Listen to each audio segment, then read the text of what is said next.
Welcome to the Brews Less Traveled podcast, where we explore a different city each month with an undiscovered craft beer scene. This month is Cincinnati. On today's episode, we share a beer with Justin Hemminger, the Deputy Director for the Ohio Craft Brewers Association. He gave wonderful insight on what he and his team do to help advocate for the Ohio breweries. He wasn't allowed to say his favorite Cincinnati brewery, but that's okay. I honestly couldn't decide either. Tune in to hear more from Justin, as well as thoughts on the beers we tasted from MadTree. Don't forget, you can get these beers delivered to your door when you join our beer club at bruvana.com. Now let's check out today's episode. Hi, everyone. Welcome to the Brews Less Traveled Beer Club. I'm your host, Molly Lamb. I am so excited to be here for the first ever Brews Less Traveled Beer Club get-together. I'm just going to tell you guys a little bit about myself and how I came to land my dream job. I've actually been a skincare esthetician for the past 10 years and running a business in Brooklyn, New York. Like most of us, during the pandemic, I was out of work for about half a year. I was drinking a lot. I've always loved craft beer. And in the past year, I actually started to study craft beer, taking classes online at San Diego State and Cornell University. I also did a super fun volunteer program working in production at Rocky Mountain Brewery in Colorado Springs. And now I get to spend time with fellow craft beer lovers and visit cities firsthand to explore their craft beer scene and share it with all of you. My dad still has no idea what I do. He literally thinks I'm a door-to-door beer salesman. It's hilarious. I'm also not alone today. I am here with my lovely co-host and one of my favorite drinking buddies, Julie, who will be here with me for the whole month of June. Then I'm going to trade her in for a different co-host like I do every month, because basically I get sick of everyone after about a month. No offense, Julie. So each month, not only do you guys get a new city to explore with me, but you also get a new co-host and you can basically watch them like make fun of me or whatever. Julie, do you want to say a quick hello to our club members? Absolutely. Hi, everybody. My name is Julie Walker. I have been really into craft beer for a long time. I've actually been a home brewer myself for about 11 years now. It's a hobby that I love doing. I am a certified beer server through the Cicerone program, which is kind of like a wine sommelier, but on the beer side, which is kind of cooler. So I have a lot of fun doing that. I love learning about beer and teaching about beer. And I'm so excited to be here with Molly, kind of hanging out in our virtual tap room. We're going to have a lot of fun with you guys. Absolutely. Today, we're exploring the craft beer scene in Cincinnati, if you haven't figured that out already. Me and Julie had the pleasure of visiting Cincinnati to explore firsthand all of its craft beer beauty. I cannot wait to tell you all a little bit more about this awesome city. I promise. We're going to open a beer in just a second.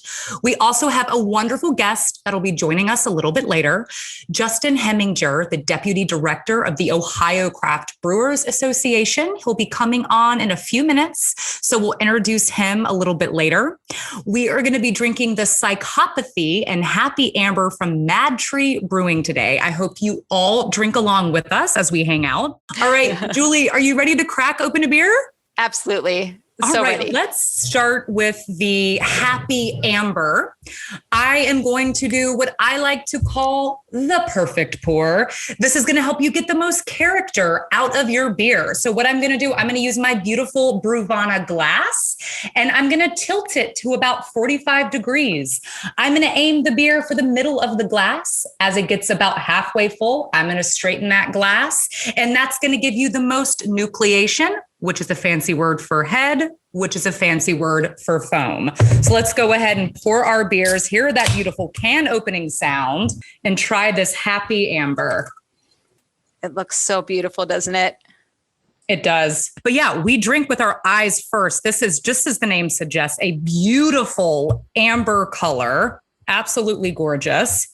I'm going to go ahead and give it a sip. Yeah. Cheers, guys. Welcome. Thanks so much for joining us. Thanks for joining the Brews Less Traveled Beer Club. Yeah, this color is definitely coming from the malt. I think they use a nice crystal malt in here. A little bit more about This beer, the Happy Amber, is clocking in at 6% ABV, that's the alcohol by volume, and 30 IBUs, that's the International Bitterness Unit. There is, as you can see, just this lovely caramel color. There's also caramel, kind of like biscuit malt flavors. What are you tasting, Julie? So what I really like about amber ales in general is how balanced they are. So you get like, especially on the nose, and then when you first taste it, that sweetness. And then at the end, after you swallow, the finish is nice and bitter. So it really balances it out. So it's not cloying. I really like that about this. And I love that really hoppy kind of bitter finish to it. It's probably my favorite part. Absolutely. I totally agree. It's a really like approachable beer. The balance here, it's very approachable, not too bitter. They actually dry hopped this guy a little bit. So there's some late edition American hops in here. And actually this beer, the Happy Amber from MadTree, it was a 2018 GABF gold medal winner. So you guys, we're kicking off with a bang here. We don't play around. So this is a great beer, an award-winning beer, and it's living up to that award. I think this is delicious. I was lucky enough to try this one when I was in Cincinnati, and I really loved it. It almost has like a mild, like the finish is a little molasses, kind of honey, like this just sort of slight sweetness to it. Yeah. Has anyone been to Cincinnati? This was my first time going. I was blown away by the city. It was so cool, really fun. Julie and I, we had great weather when we were there, just like really friendly people, and honestly, just delicious beers. I mean, we really were just kind of blown away. And if you've been to Cincinnati and you made it to MadTree, obviously let us know a little bit about that. Let me tell you guys a little bit more about MadTree Brewery. So when MadTree started 8 years ago, they were really driven to craft great beer, but more importantly, to build something bigger than just high quality beer that they were producing. Since the beginning, they have cared deeply about creating meaningful connections with their communities.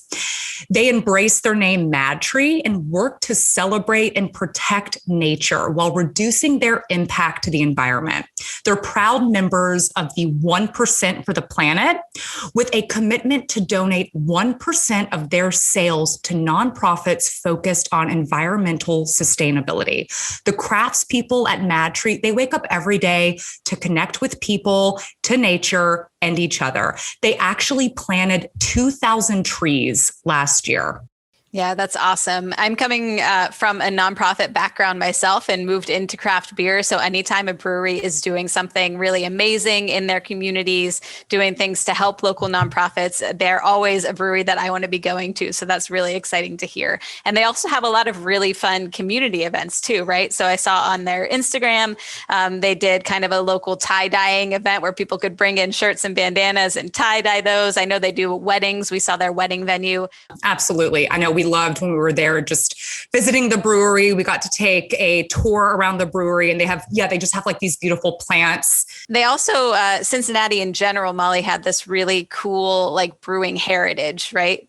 It sure does. And here's a few facts about Cincinnati, just to entice you guys to visit this wonderful city. Cincinnati was one of the leading beer producing cities before Prohibition, and it has a rich brewing heritage dating back over 200 years, thanks to the influx of German immigrants bringing lager styles to add to the porters and ales offered previously by the British and French. There's a wonderful brewing heritage trail that's built throughout the city where you can learn more about this history. You can actually take tours of the lagering tunnels that are literally built underground in Cincinnati. So you can take tours of these tunnels. Julie and I did not get to do it, but I'm dying to go back and take a look at that piece of history that's built right into the city of Cincinnati. And now today, Cincinnati actually has over 60 breweries.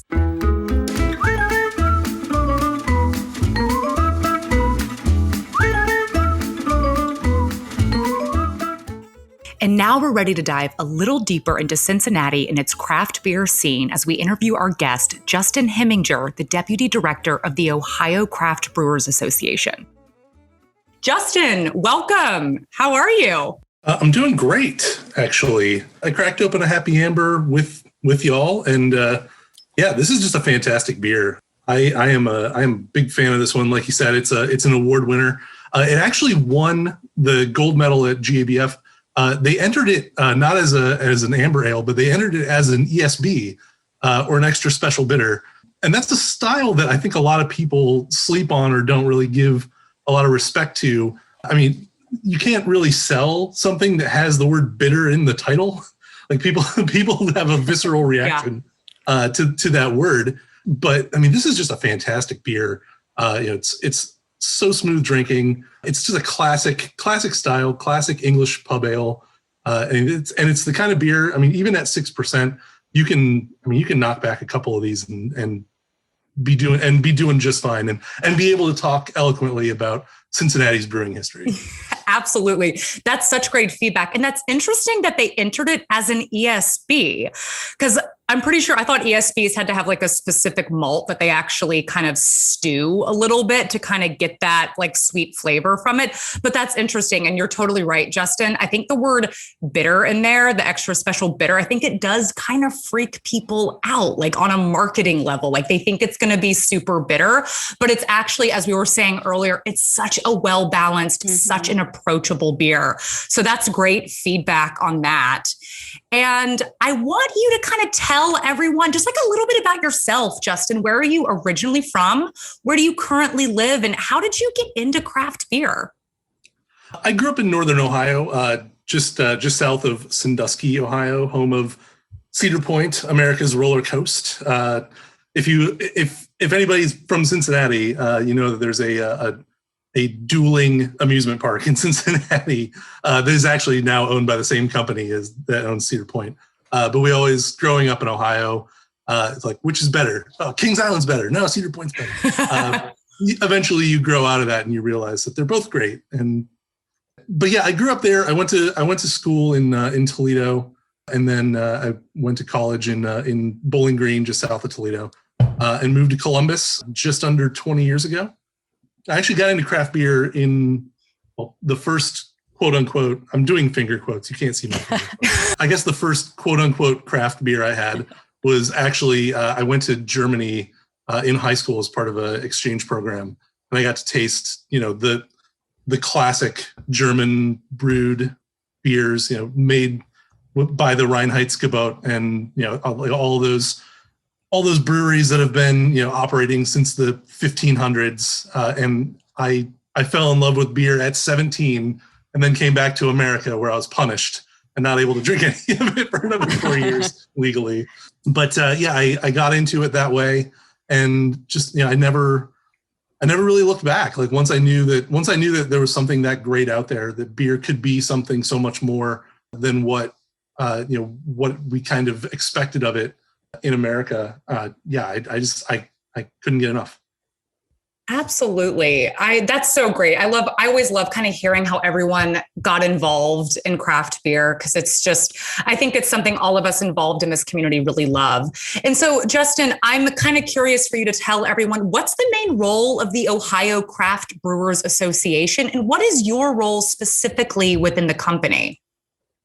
I'm the deputy director of the Ohio Craft Brewers Association. Our mission is to promote, protect, diversify, and unify the Ohio craft brewing industry. So basically, we are an advocate and a unified voice for Ohio's craft breweries. In the biggest part of what we do is making sure that our breweries have a positive and fruitful environment from a legal and regulatory standpoint to be able to make beer in the state of Ohio. So, we do a lot of outreach with our state legislators, like our state senators, state representatives, and we also have a working relationship with the regulatory bodies that oversee brewing in the state of Ohio. Brewing is an incredibly highly regulated industry, from the federal level to the state level. Even you have local municipalities getting into the regulation of breweries in some areas, depending on what exactly they're interested in, whether it's water consumption, wastewater issues, regional taxes. things like that. And I know this is probably a little bit boring talking about like all the behind the scenes stuff that doesn't necessarily end up in the glass, but it's all really important to have an advocate helping. I mean, we have 372 breweries in the state of Ohio right now. That's up from about 50 7 years ago. So, the growth in the number of breweries has just been exponential over the past decade. And, we really don't see any signs of it slowing down. So, these breweries, they're all small businesses. None of them are, I think all of our breweries combined are making the amount of beer that one of these macros makes in a month. We really need to have strong advocates, and that's what the Ohio Craft Brewers Association does. We make sure that our breweries have a fair shake when it comes to the legal and regulatory environment. That is so important, what you said, to have an advocate. For these breweries, they are small businesses, to have someone in their corner advocating for them, making sure regulations are okay and things are in place is so important. As I mentioned earlier, I'm a former small business owner, and I ran a business in New York for, about 8 years. And you can kind of feel a little alone. No one really protects you. And I think it's great what you guys are doing. You're giving a voice and advocacy for these breweries. So I think that's really amazing. And I think your role is super important. Thank you so much for sharing that with us.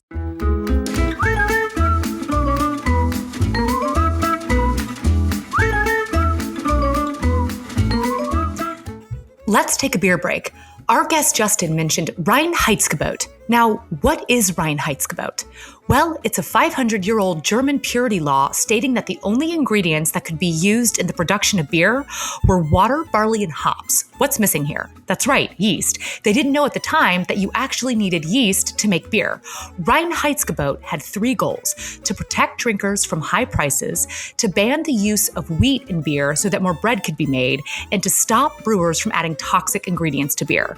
Reinheitsgebot is still used to this day in Germany, and in fact, all the beers made for Oktoberfest in Munich must still adhere to these rules. Has Reinheitsgebot reached its sell-by date? All right, who's ready for another beer? I definitely am. Julie and Justin, do you guys want to crack open the Psychopathy with me and everyone at home? I hope you are too.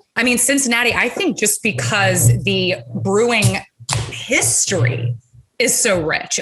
Like I was mentioning, those lagering tunnels built underneath the city. It was powerful. Me and Julie walked a little bit of the Brewing Heritage Trail. That was probably my favorite thing that we did, was walking that Heritage Trail. It was so cool. It really was. And they have photos of the people, back in, like the early 1900s that were working there, and you can see it. And so I think that's one reason why Cincinnati made just such a great city to launch the Brews Less Traveled Beer Club with. Yeah, we got a lot of fun cities coming up. So stay tuned. I'm switching over to my Callan glass right now. Ooh, and I have my Teku glass. Look at, we're getting all fancy. We are. I'm a beer glass nerd. I'm excited for this one too, because this, like the West Coast style IPA Molly, is probably one of my favorites. Oh, this is all you. This is a Julie. All me. I love this style of beer too. This looks beautiful. Cheers, guys. Right on. Yeah, drinking with our eyes first. This beauty is a little bit lighter in color than the amber ale. Really beautiful, kind of golden color. This one's clocking in at 6.9% ABV and 60 IBUs. So it's got double the IBUs of the amber ale. That's the International Bitterness Unit. And that's a little different from the perceived bitterness. So don't be scared of a high IBU. It doesn't necessarily mean your palate is going to detect it as super bitter. It's really just the amount, like if they add more hops in there, that's going to add bitterness to the beer, but likely the brewer is going to balance that out with more malt, which is where you're going to get your sweetness. So there's going to be a higher IBU, but it doesn't necessarily mean it's going to taste more bitter. But this one does have like a nice, clean, kind of like a stringent, bitter mouthfeel to it. Justin, what are you thinking of this one? This was one of the first MadTree beers that I ever had. I would have encountered this probably for the first time about 2015. And I remember being struck by, at the time at least, what it was more aggressively hoppy than I was used to drinking. Yeah. I've kind of always skewed more toward lager styles and like brown ales, amber ales, even some of the darker like porters, stouts, and whatnot. And I never was really a huge fan of hoppy beers. And then a rep brought this into me, and I was just kind of blown away by how aggressively hopped it was, but yet still retained that balance. Like it's not, it didn't have the over the top bitterness that I feel like a lot of IPAs did in the early 2010s, when it seemed to be a race to see who could put the biggest IBU number on their can. 1,000 IBU. Yeah, no, totally. Yeah, it almost kind of became like a pissing contest. It was like, does your beer taste good, guys? Yeah, no, Justin, I totally agree with you. This beer, to me, it's really bright with a bit of citrus. It's got a smooth bitterness and kind of a nice malty backbone there. It's more medium bodied and kind of slightly sweet. So, I mean, MadTree, I think, just makes beautiful beers. And this one is really no exception. I get like just a touch of green melon. Nice. Yeah. In addition to the pretty prominent citrus. Yeah, it's a really nice beer. Yeah, definitely knock it out of the park with this one. Talking about MadTree and like really knocking it out of the park with their beers and really amazing beers. You had mentioned, Justin, that the breweries in Cincinnati have actually won a lot of recognition and a lot of awards. And I'd love to hear a little bit more about that.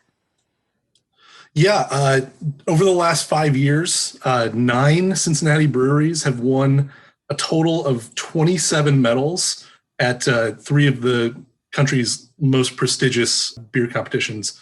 The Great American Beer Festival, the World Beer Cup, and the Festival of Barrel-Aged Beers. MadTree won that gold for Happy Amber. They've actually also, the FOBAB, the Festival of Barrel-Aged Beers, they've actually consistently placed beers in that program. And I feel like a lot of people don't necessarily give MadTree's barrel aging and cellar program the due that it deserves. They've won 3 silver medals at FOBAB in the last 4 years or 4 or 5 years. And just fantastic stuff. I mean, it gets away from your kind of standard bourbon barrel aged Russian Imperials and whatnot. They made a gin barrel aged Kolsch that was just fantastic. That was one of their medal winners. It's called June, Joon. Just an unbelievable beer. It's just so nuanced, really light. You get a little bit of almost a little bit of a feel of wild fermentation from it, but it's still really clean as a drinker. It's just a phenomenal beer. That sounds so good. Now I want to try that. Yeah. That's really interesting. I'm so happy to see that MadTree is doing well. When me and Julie went, it was it seemed like business was great. I know this past year, almost a year and a half, has been so tough on businesses. I'm curious, Justin, how did your company's role kind of shift during COVID? What did you find were the main needs of the brewery this past year? We really became kind of a conduit of information for our brewery members pretty much from the start, like from late February, early March of last year. We were monitoring daily press conferences about COVID. We were keeping an eye on federal and state programs that were going to affect our breweries. All of the myriad health orders and restrictions that came out that our breweries had to abide by. All of our breweries had to be closed for on-premise sales and on-premise consumption for almost a full 2 months from March to May of last year. And I mean, we lobbied pretty hard with the governor's office and with the Division of Liquor Control here to make sure that our breweries were classified as essential businesses so that they could continue to stay open and make and sell beer. They were only allowed to sell by carryout. But we actually have the ability here in Ohio, our breweries have the ability to deliver beer to customers at home and also to ship within the state. We didn't have to do any additional lobbying to get those permissions added like some other states did. So we were very lucky that way. But we also tried to advocate for other ways for our breweries to help each other out during the crisis. Pretty much since nobody could sell a pint over the bar, everyone had to switch to packaging. So, some of your smaller taproom breweries, brew pubs that weren't in the packaging business had no way to get their beer into bottles or cans. So actually, we worked with the Division of Liquor Control to have a temporary easing of the restriction that a brewery had to package their beer on their own premises. So they could actually take beer to another brewery that had a bottling line or a canning line, and then package the beer there and then take it back to their brewery to be able to sell it. This industry is known for being cooperative and collaborative. And in a case like that, where the brewery down the street from you needs something that you have to even be able to survive and stay in business, and the fact that you're willing to give it, it speaks volumes about how this industry is so great and so much so unique in a way that other more, well, I don't want to say more competitive, but like other very competitive industries are not. Mm-hmm. And that's something that Molly and I have talked about a lot as well, just that spirit of camaraderie and really supporting each other and kind of the rising tide with breweries and really trying to lift each other up. And I think now more than ever, we've seen that in action, and we've seen people get really creative and really supportive with their other breweries, which was a really nice thing to see. Yeah, absolutely. So Justin, what do you think could kind of create more awareness about the amazing craft beer scene that Cincinnati has to offer?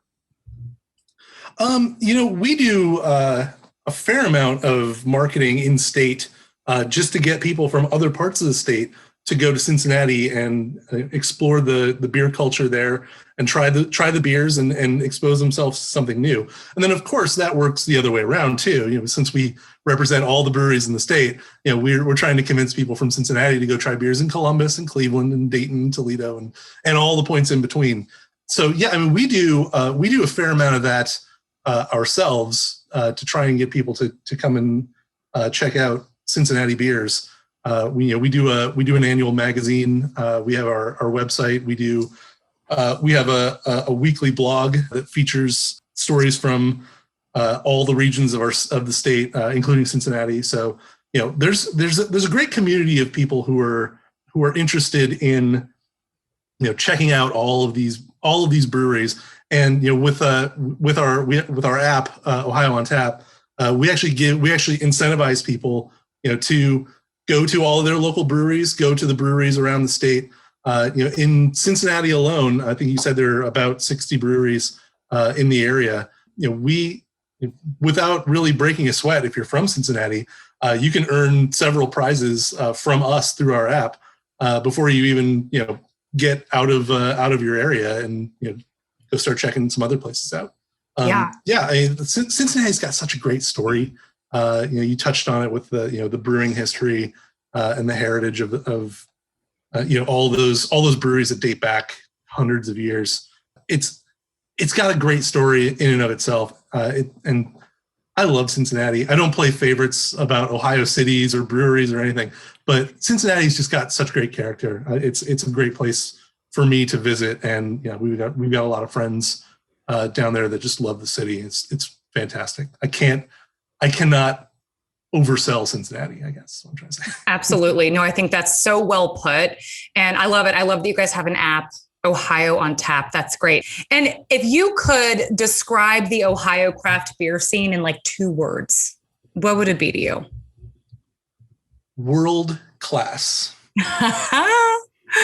There we go. I love it. I think for me, I would think of variety and unique is kind of how I would describe the breweries that me and Julie visited. Mm-hmm. Rheingeist, which we'll discuss later next week, was one of the most impressive breweries I've seen in a while. I also loved Listerman. It was like a neighborhood watering hole with some really yummy stouts and porters. We'll be discussing that brewery later this month too. And now something I like to ask all of our guests as we kind of get towards the end of the show is, what would your ideal day off in Cincinnati be? Oh, wow. I know. Hard.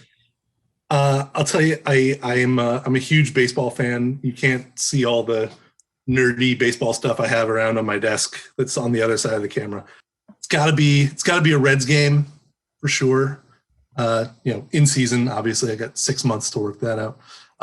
They actually have a pretty great craft beer selection at the ballpark, or at least they did the last time I went down for a game. Walking through, doing the brewery heritage tour is great. I love hitting breweries in Over the Rhine. There's a lot of great options down there. Taft's Ale House is amazing. The renovation they did on that old church space. The Sam Adams tap room down there is really great. Northern Row's awesome. Rhinegeist, like you were talking about. I mean, that area in Over the Rhine is really fun to just kind of walk through. Lots of great restaurants down there too. I love it. Yeah, I think we saw that bike trail when we visited 50 West, which will also be one of our upcoming breweries this month too. I love it. That's actually such a perfect day off, Justin. I think you just inspired me to want to go back to Cincinnati. And as we wrap up here, it's time for our rapid fire questions. We ask these same 5 questions to all of our guests at the end of the show each week. Julie and I are going to tag team on this. Justin, your goal is to not think, just answer whatever pops in your head. Shout it out. Are you ready? Not thinking. Great at that. Let's do it. Especially after a couple beers, right? All right.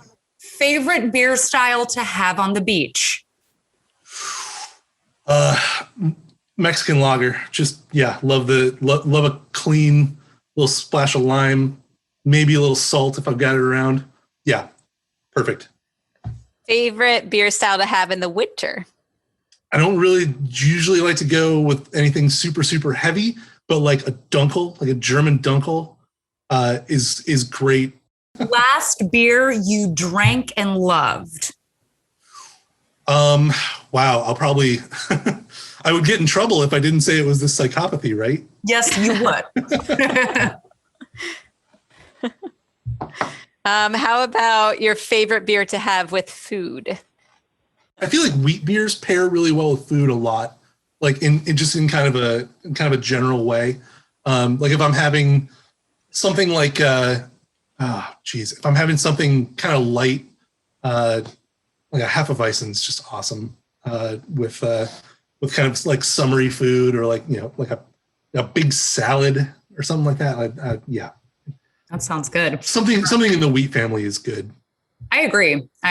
This one's a little controversial. West Coast or East Coast IPA? North Coast, Ohio, baby. All right, there we go. Yes. Thank you so much for coming on, Justin. I look forward to having a beer with all of you next week as me and Julie continue exploring Cincinnati's craft beer scene with beers from Rhinegeist. And let me tell you, when I visited that brewery, I was blown away by the space. We'll be speaking with their head of education, and he is going to drop some awesome knowledge for everyone who tunes in. And also the story of how the owners met is super interesting. So I can't wait to share that story with you next week. You guys, have a great night. Justin, you were an absolute awesome guest. We hope to have you on for season 2 here at Brews Less Traveled. I would be happy to do it. You're awesome hosts. I've had a really great time. You guys are great. Everyone, have a great evening and cheers. Thank you all so much for tuning in. It's always a blast having a beer with you. Don't forget to sign up for the Brews Less Traveled Beer Club. And this way, you'll get the beers I've been drinking delivered right to your doorstep, plus exclusive access to our weekly live streams. You can also follow Bruvana on Instagram and me as well at Molly_Brews Less Traveled. I always love hearing from you guys, especially if it's a beer recommendation. So keep the messages coming. Cheers.